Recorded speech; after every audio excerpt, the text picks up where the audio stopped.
The man in front of her tensed, veins bulging, and spat out a spray of acid. The man opposite him instantly disintegrated into ash, and the first man used the moment to escape as a cloud of black smoke. It turned out Harry had brought back the Dark Lighter and wanted to release him to gather intel on who was behind everything, though Macy strongly opposed it. Even at their full strength, the three had been no match for the Dark Lighter, and the memory of it still haunted them. Just then, the screen flashed with an alert another which had been attacked. The three immediately used the portal to travel to the scene. The man standing there was the same one who had shown them the resurrection ritual. Seeing Maggie again, the man quickly pulled out a gun, but Mel twisted her hand, transforming the gun into a branding iron, and Macy swiftly took the weapon from him. The man had never seen anything like it. Watching the charmed ones closing in on him, he activated his watch to open the iron cage behind him. A bald man stepped out. Mel attempted to attack, but it had no effect. Maggie, on the other hand, smashed the watch with a blow, leaving the man powerless. What followed was the acid spray scene from earlier. They picked up the man's watch, but suddenly heard noises coming from his car's trunk. Opening it, they found a woman tied up inside. They struggled to pull her out, but before they could talk to her, someone arrived. It was the mysterious organization's people. The group had no choice but to retreat, returning immediately to the command center. Just then, an announcement chimed. "Welcome, Elder Celeste." The group was thrown into confusion. Was everyone they ran into an elder now? Weren't the elders all supposed to be dead? It turned out Celeste had left long before the others. With a flick of her hand, she switched the control panel to a different mode. Apparently, the system had been in exorcism mode all this time, which explained why there had been so many alarms. Then she nonchalantly returned to tinkering with her pocket watch, which she explained was an invention from hundreds of years ago, allowing her to pause time and slow her aging. Harry, standing nearby, stared at her, feeling like she looked familiar. It was revealed that Celeste had created the white lighters. She didn't deny it, and the atmosphere grew tense. Harry was visibly shaken and quietly left the room. Macy followed him. Understanding Harry's emotions, separating the Dark Lighter and White Lighter was an inhumane process, but Celeste was crucial to their mission. She was like a living encyclopedia, capable of continuing the knowledge that had been lost when the other elders died. What's more, it was Celeste's work that had started all this chaos. The mysterious organization had gotten hold of her notes from centuries ago, and that was what enabled them to start stealing magic. Mel was shocked to realize that the creation of the White Lighters was similar to the organization's resurrection of corpses,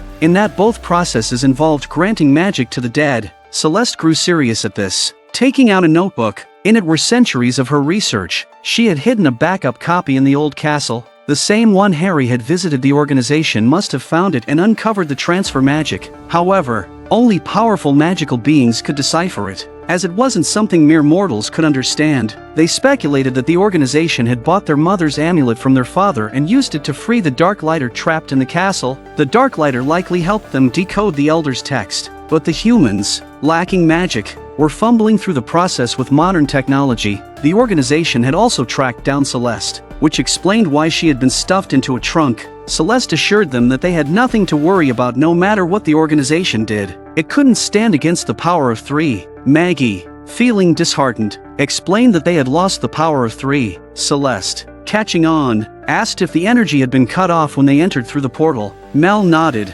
Understanding the situation, Celeste realized that the sisters were stuck at the final step, unable to regain the power of three. Luckily, she had a way to help, but just as Celeste was about to assist, Macy returned, refusing Celeste's help. Clearly, she was still bitter about the White Lighter situation. However, compared to the threat of humans gaining magic for their selfish purposes, and the potential destruction of their sisterhood or the extinction of the Charmed Ones, these grievances seemed minor. Once humans gained magic for personal gain, it would spell disaster. Seeing no choice, Celeste began to cast a spell to pull the three into a dream state. They tried to stop her, but Celeste pressed on, determined. Macy, growing angry, used her powers to slam Celeste against the wall. Celeste, bewildered, couldn't understand why they were resisting. The group parted ways. Leaving in frustration, Macy returned home, only to find that everything had changed. Harry and Abigail were married, and they had 2 daughters. Mel and Maggie were living with them, leaving Macy feeling like the outsider. It turned out Macy hadn't stopped Celeste's spell after all. Now, each of them was trapped in their own dream. Macy tried to convince the others, but they didn't believe her. In the dream world, Abigail had replaced her and taken on the role of the Charmed One. Macy confronted Abigail, and after a brief fight, Maggie was killed in the process. Macy awoke,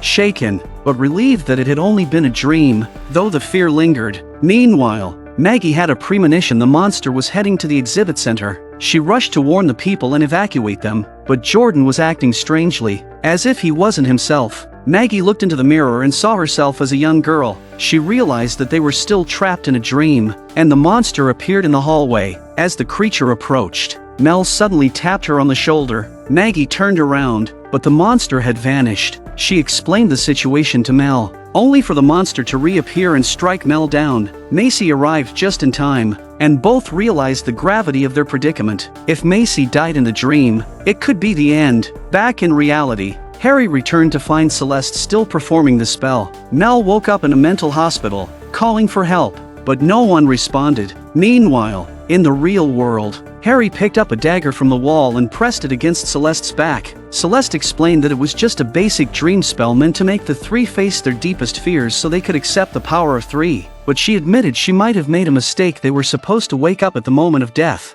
but they hadn't. It wasn't death they feared most, it was losing each other. They wouldn't abandon anyone and wake up alone. Celeste warned that two of them had already died in the dream, and if all three died, they might never wake up. Harry was frustrated and demanded to enter the dream to rescue them. As soon as he arrived, he found himself tied up. He used his voice, roaring to wake Mel with sheer force, and she managed to escape. Harry, however, faced a major crisis, but after struggling, Mel succeeded in getting out. At the front gate, Macy and Maggie were tied to a burning stake, and Jordan appeared holding a torch, but it wasn't really Jordan, it was his ancestor. 1,000 years ago, this ancestor had been an exorcist who burned 25 witches in Salem. The White Lighters were created by the elders in response to that, but in the dream, no one could use their powers. At the critical moment, Harry knocked him out from behind with an electric rod. He freed Macy and Maggie, but a mob of torchbearers surrounded them. Everyone shouted to protect Macy, offering to die in her place. The three sisters faced death without fear, but it was Harry getting stabbed that finally broke the dream. The three woke up immediately, and Celeste had already slipped away. What they didn't know was that after this dream journey, they had changed in a fundamental way. Just then, the alarm blared on the screen, and the three, filled with pent-up rage, were ready for a fight. They returned to the same place they had visited earlier in the day, where a high-pitched scream rang out. After some searching, they found a witch who had been killed by a venomous claw attack. The monster appeared and spewed acid at them. Mel tried to freeze it, but it had no effect. The group tried to escape through a portal, but they had lost the steel marble to open it. At this point, they knew running wouldn't help. The creature was too powerful and dangerous. It had to be dealt with. It was time to summon their power. The three held hands and chanted, and with the spell complete, a blue light shone between them. A surge of energy gathered, smashing the iron gate wide open. The power of three had finally returned. They followed the sound to the docks, and Maggie's premonition showed the creature right behind them. They unleashed a combined attack. The creature was strong, but no match for the power of three. Within moments, it was reduced to ash. The trio returned to the command center, where Harry was pouring tea for Celeste. He had forgiven her. Celeste explained that she only wanted to protect them through the spell, to prevent them from being overwhelmed by fear. The witches had lived in fear for a long time, which led them to do many unethical things. Some of these acts were things even she couldn't forgive or forget. But in the magical world, those weren't the true threat humans were. Humans were trying to take magic for themselves, and that would mean the end of everything. The Charmed Ones had to stop them. After analyzing the situation, Macy discovered that the creature's DNA is composed of 7 different magical beings. Harry also found information about the creature's physical body. It was an unidentified corpse that had died in an accident 3 months ago. Since no one claimed the body, it was donated to a medical institution, which seems to be connected to the mysterious curse. So far, they've only revived dead bodies, meaning the mysterious organization hasn't yet figured out how to transfer magic to living people. As they were discussing,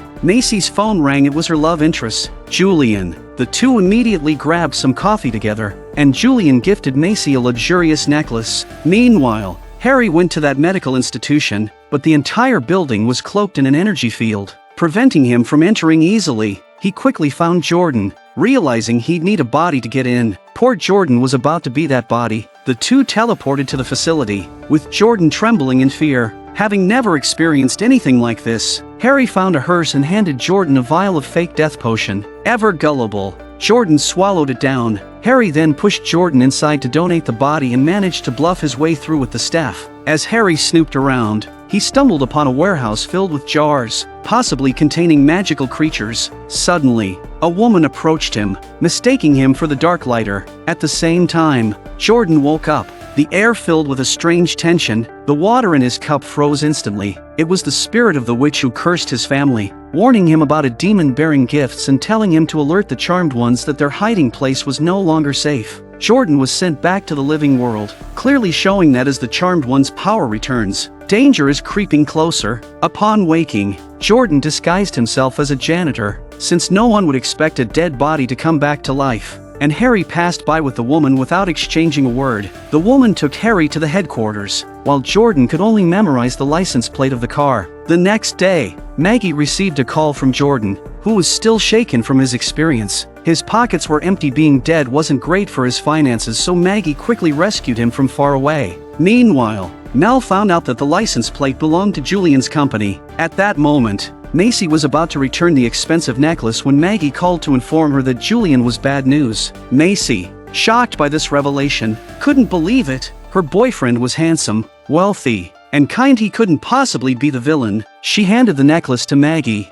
but nothing happened. However, when Maggie placed the necklace next to Harry's used coffee cup, the truth became clear. It was Julian's company behind it all. The group quickly planned how to infiltrate the company, but Macy casually mentioned that there was a gala that evening. Mel began preparing potions, and Jordan, ever curious, tagged along, but they realized that security at the gala would be tight, and their shimmering potions couldn't be smuggled in easily. Luckily, Abigail arrived with a useful tool, a portable portal. Abigail helped create the potions, while Jordan escorted the team to the gala. After exchanging pleasantries, Macy used a kiss to clone Julian's voice, gaining access to a voice-activated elevator. Using Julian's voice, they headed straight for the underground labs, while Vivian, Julian's associate, chatted with Maggie. Vivian's bracelet was the same as the one the woman in the vision had used to unlock the door. Macy made it to the basement, but multiple doors confused her. When the elevator doors opened, Julian was standing right there. Macy feinted to avoid suspicion. Julian wasn't letting her off the hook,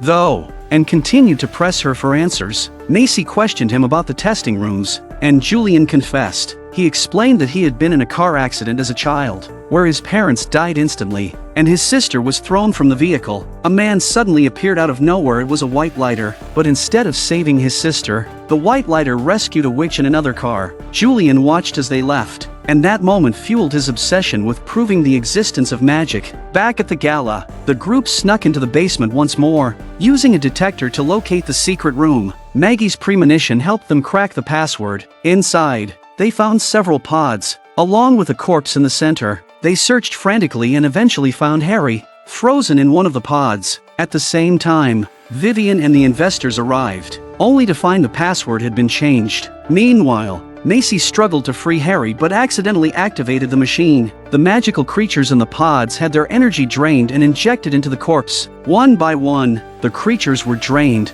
and Harry's energy was next. Outside, Vivian ordered her team to break down the door as Harry's life force was being depleted. With no time left, Macy took a huge risk and ripped out the power cables, nearly causing an explosion. The command center's alarms blared. It was Macy's team. They escaped through a portal just as Vivian broke into the lab. Looking at the wreckage, Vivian smiled. The machine had collected some of Macy's charmed power. The trio managed to rescue Harry, but the process had caused him to lose his memory. They tried everything to help him remember, but he was resistant and wanted to leave, so they cast a spell to keep him temporarily confined. He was essentially immortal now, without his memories. Cut to Macy, who was working on a potion to restore Harry's memory, while Harry continued to pound against the barrier. Meanwhile, Mel decided to go look for her father, thinking he might have more detailed information about the organization and what they did to Harry. Macy had finished preparing the potion and began carefully applying it to Harry, but as she recited the spell, a surge of energy exploded and threw Macy across the room. Memories long buried in Macy's mind began to surface on stage. Macy looked radiant and powerful. Harry was left completely stunned. At the same time, Mel brought her father back to the command center. Though a father-daughter reunion should have been joyful, Maggie wasn't smiling, as she already knew she wasn't his biological daughter. her father did bring valuable information about the organization. While Macy was unconscious, Harry seized the opportunity to escape, but inside his wallet, he found a picture of him and Macy together, and in the nearby photo frame was a group picture of all four of them. He began to realize that he might actually know these three women. In the dream world, Macy was being taunted by some thugs. In her anger, she unleashed her demonic fire powers for the first time, but in the real world, her physical body began to struggle to hold on. By the time Harry returned, she had started bleeding. In her dream, Macy frantically told her father that flames were coming out of her hands. She was losing her mind. Her father, now understanding the situation, looked grave and quickly made a phone call. Meanwhile, in the real world, Macy's phone rang. It was Jordan. Elsewhere, Mel and her group followed the clues to the organization's base, where the security and facilities were top-notch. Back in Macy's dream, a figure behind a curtain greeted her. It was her mother, Marisol. Her awakened powers had finally drawn her mother to her. Overjoyed to meet the mother she'd never known, Macy was emotional, but her father held her back, and her mother begged her not to open the curtain. Macy had been resurrected by a necromancer as a child, which came with a terrible price. They could never meet face to face. If they did, Macy would die from her mother's gaze. Her mother's presence was only to soothe her. In the real world, Jordan arrived at the house, but he and Harry exchanged a helpless glance. They didn't know how to handle this situation. At the same time, Maggie was also losing control. Overwhelmed with emotion, she confronted her father, accusing him of hiding the truth from her and deceiving her for so many years. Her powers suddenly flared up, influencing the emotions of those around her, including security guards who began fighting each other. Realizing Maggie's powers had evolved to manipulate emotions, the group used the distraction to break into the base. Meanwhile, Macy's condition was worsening. She wasn't breathing. Jordan immediately began CPR. While in her dream, Macy's mother explained her powers to her. As her emotions stabilized, her mother slowly disappeared. A figure then emerged from behind the curtain. It was Harry. It turned out they had known each other for a long time. Simultaneously, Jordan's attempts at resuscitation were failing. Macy had been hit by a spell backlash, and only magic could save her, but the current Harry couldn't remember how to use magic. That's when Jordan noticed a wound behind Harry's ear. It was a chip implant. Without hesitation, he took out a knife and removed the chip. As this happened, in Macy's dream, Harry erased her memories. Back in the real world, as the chip was extracted, Harry's memories flooded back. With his magic restored, he was able to save Macy, bringing her back from the brink of death. However, Harry still didn't remember everything, likely because Marisol had wiped his memories afterward.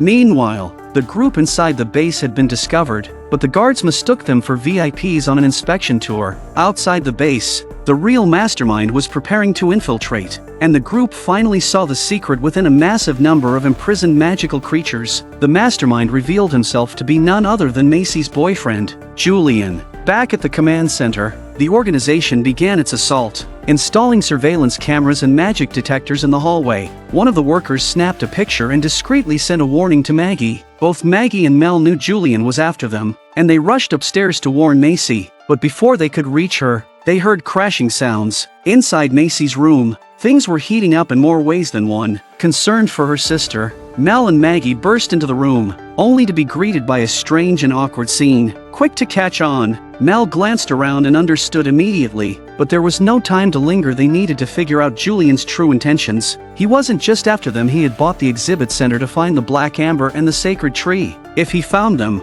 the world would be in serious danger. Harry suggested they release the dark lighter from the bottle so they could learn the organization's entire plan and ultimate goal. The problem was, they couldn't open the bottle, and it was locked in the command center. There were too many problems to solve at once, so Harry teleported to get help. Meanwhile, Julian was reviewing the footage of their escape. While Vivian tried to manipulate him further, Julian was torn. He even scolded his aunt for releasing the dark lighter to hunt them down. But Vivian continued using her medical breakthroughs for humanity's spiel to brainwash him. Sensing his hesitation, she doubled down, as the situation with his girlfriend becoming his enemy was starting to cause a rift between them. Just then, someone arrived to report they had found the base but had encountered a problem. The command center was protected by powerful magic, and they were unable to breach it. Meanwhile, Harry was delivering tea. He had gone to consult the elder. The group asked if there was any way to open the bottle besides the amulet. The elder confirmed that there was a contingency plan involved a master key. The key was hidden in the ancient castle,